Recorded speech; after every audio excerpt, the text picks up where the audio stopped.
I kind of want to do a quick update here on the 2025 Virginia General Assembly.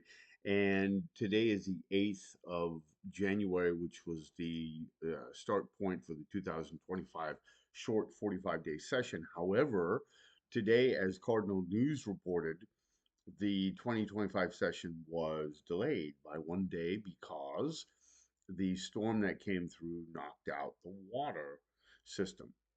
Whatever mechanism got the water to do what it needed to do to remain clean and pure got knocked out. So the General Assembly met today. They did some perfunctory and constitutional things to kind of clear the way, and they're going to meet tomorrow, which is good news because one of the ugliest bills that they have out there, which is Senate Bill 844, its companion in the House is HB, I think 2814 or 2014. I can't read my own writing. Um, but this one has advanced the farthest because it went on the docket the second or third of the month.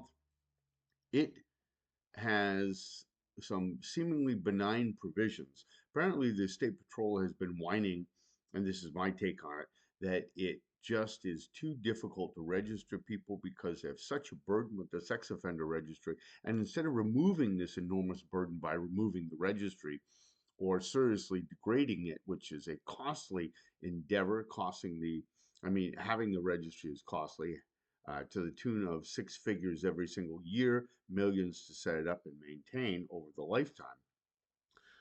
This would allow people to register online, which is hailed as a great thing, except for what it really does is it perpetuates the registry. It makes it easier in this one little area for one group of people, namely the State Patrol, among other people. And then they're going to use that as a requirement to say, well, I don't know what you're complaining about. The registry is very, very simple. You can even do it online. So what you want to do is make sure you call your legislators here in Virginia and say, knock it off.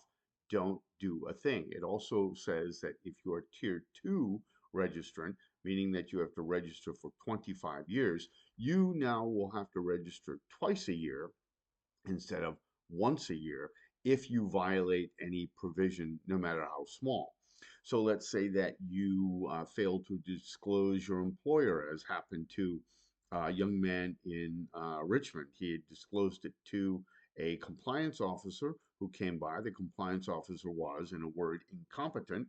She was fired before she filled out her files. He forgot about it, assuming that it had been taken care of, and he was up on charges less than a year later, claiming that they didn't know where he was, but they went to his new employer to find out where he was. So it's kind of interesting that they didn't know that. So this is a very dangerous bill because it makes things on the surface appear to be easier when in fact it's a new penalty. You can add to that HB 2075. The rest are HB bills. That's HB stands for House Bill, SB Senate Bill. House Bill 2075 increases the penalty from a first degree misdemeanor to a class 6 felony for sex abuse of somebody who is 13 or 14 years of age. I don't know why we need that, but apparently any sex abuse under 18 is considered to be bad enough.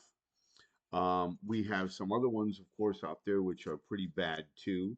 We have HB 2527, which says that if you were convicted of an offense that requires you not to be near a school or anywhere where children frequent, which is everywhere, by the way, parks, recreation areas, schools, etc., playgrounds, if that's currently in the law that you were convicted of a law that allows you to have to move, for example, then you are not allowed to be anywhere within 100 feet of where a child is, 100 feet of where a child might be.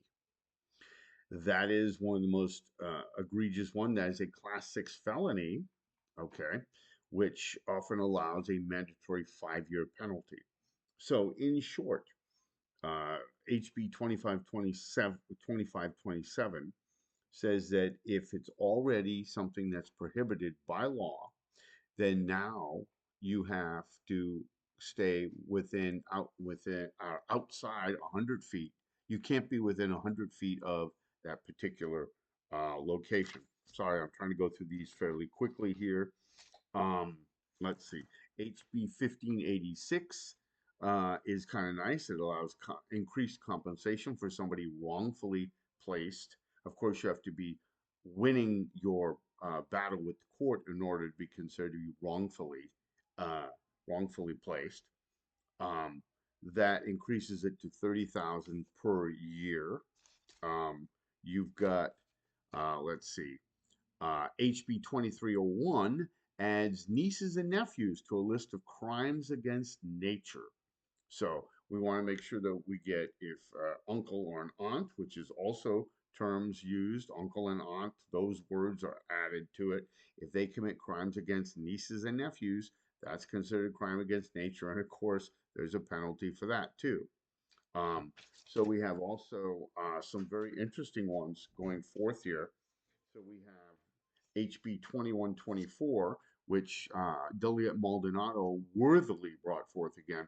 This says that synthetic digital content or deep fakes that you may sue the person who did this against you, which is really kind of interesting because any kind of persona or something that somebody makes of your likeness that has you saying and doing things, well, you can sue them.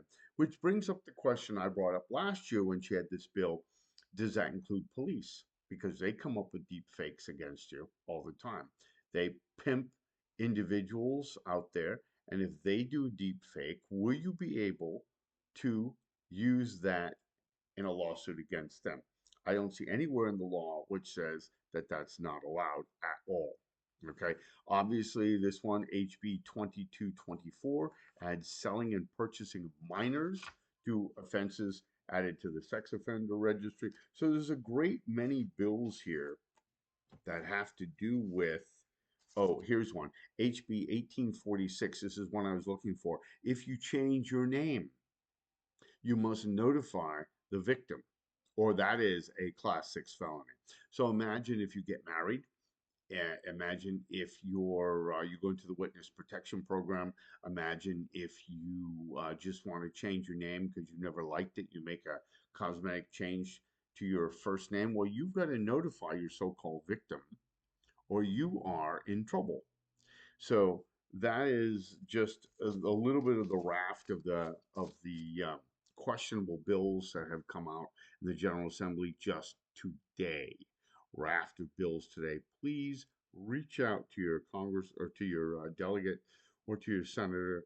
Give your words on this.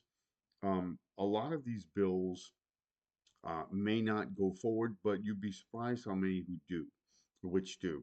And these bills can be very, very difficult. A few years ago, we had the bill that allowed now for somebody to have additional penalties and additional jail time if they go into an emergency shelter and they don't immediately run up to the director of the shelter and notify that person that they are on the sex offender registry. And if you don't do that, that gives you many, many penalties because there's nothing that a person who's in a position of running a shelter as exasperating and difficult as that may be, nothing they want to know more than that there's a sex offender there too, or somebody, more importantly, accused of and convicted of a sex offense, because they will, of course, run to the worst possible scenario. And instead of being a peaceful thing, it's going to end up being a traumatic thing, and they might end up being removed because somebody complained about them. Okay? Certainly, many of us know all about losing our jobs because somebody felt uncomfortable around us. All right? Which is to say, they had no connection to us whatsoever, but they decided to complain anyway, and that complaint, of course, got all the attention and got you removed. Just another opportunity to create more stigma out there because the General Assembly never saw something that a new penalty couldn't somehow survive and save. And it's just amazing to me that they continue to allow this to happen. So please speak out, give your words on it. The General Assembly meets tomorrow. Please check the bookings, particularly for Senate Bill 844, which would unnecessarily, in a subtle and quiet way, expand the registry, making it much more difficult. Remember, every time they do one of these things, it's one more chip, and then they come for something else, and then they come for another little thing, and then they come for another piece of something, and then another piece of something. It's not that each one is the root of evil, it's that it opens up another slippery slope where they can get even more accomplished to restrict or harm or penalize a person. Nowhere in there do they have any legislation to make it easier for people to get a job, make it easier for them to come back into society, make it easier for somebody who's on the registry to live. Nowhere in there do they have anything like that. They want to make it a perpetual punishment, but they don't do the same for drug dealers. There's mercy for them. They don't do the same for people who are convicted of multiple drunk driving incidents. There's mercy and sympathy for them. They don't do it for anybody convicted of multiple carjacking, grand larceny, nothing like that. But somehow, when we're talking about sex, they have lost their ever loving mind. So please speak out. That's all I have for tonight. I wanted to get that out there. It's very urgent that you look into that as soon as possible.